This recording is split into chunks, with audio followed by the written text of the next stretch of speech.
La Peugeot 306 n'avait pas réussi à détrôner la Golf. Après 8 ans de bons et loyaux services, la 306 s'éclipse au profit de la 307.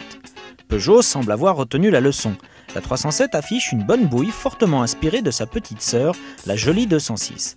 Ce regard félin et cristallin lui confère de l'agressivité. L'arrière, plus massif et râblé, rassure par son classicisme. C'est encore de profil que la 307 surprend le plus.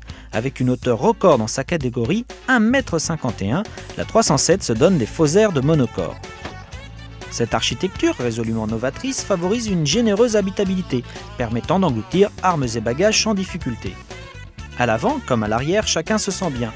Pour ne rien gâcher, chaque centimètre cube a été exploité de façon à proposer un maximum de rangement. Ainsi offre-t-elle de gros bacs dans les portes, des tiroirs situés sous les sièges selon les versions, et surtout une appréciable boîte à gants réfrigérée d'une contenance impressionnante de 17,5 litres. Accueillant, lumineux et bien équipé, cet habitacle bénéficie aussi d'une qualité de fabrication nettement revue à la hausse. La partie supérieure de la planche de bord, souple et agréable au toucher, accentue la sensation de qualité. Dommage que certains éléments d'habillage, moins visibles, ne soient pas du même acabit. Jamais berline compact n'avait été aussi bien équipé. L'ABS, l'assistance au freinage d'urgence, les 6 airbags, c'est devenu classique. Plus originaux en revanche sont l'allumage automatique des phares, les warnings automatiques en cas de forte décélération et l'essuie-glace à capteur de pluie. Côté confort, abondance encore, avec le verrouillage centralisé, la direction à assistance variable, les vitres électriques avant et un volant réglable en hauteur et en profondeur. Vous voyez, la 307 aussi a tout d'une grande. Nous avons choisi la version HDI 5 portes pour cette première prise en main, car celle-ci sera certainement la plus vendue. La 307 HDI s'est révélée assez silencieuse, son secret, l'excellente insonorisation de l'habitacle. Revers de la médaille, ce qu'elle gagne en qualité de fabrication se paye sur la balance. Avec un poids de 1313 kg, la 307 est lourde.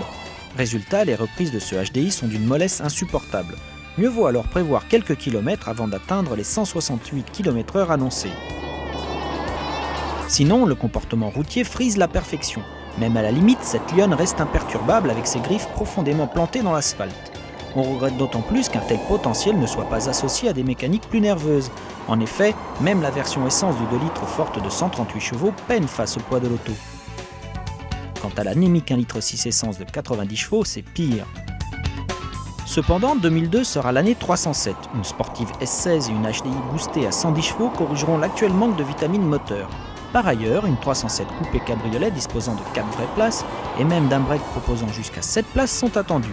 Un véritable feu d'artifice.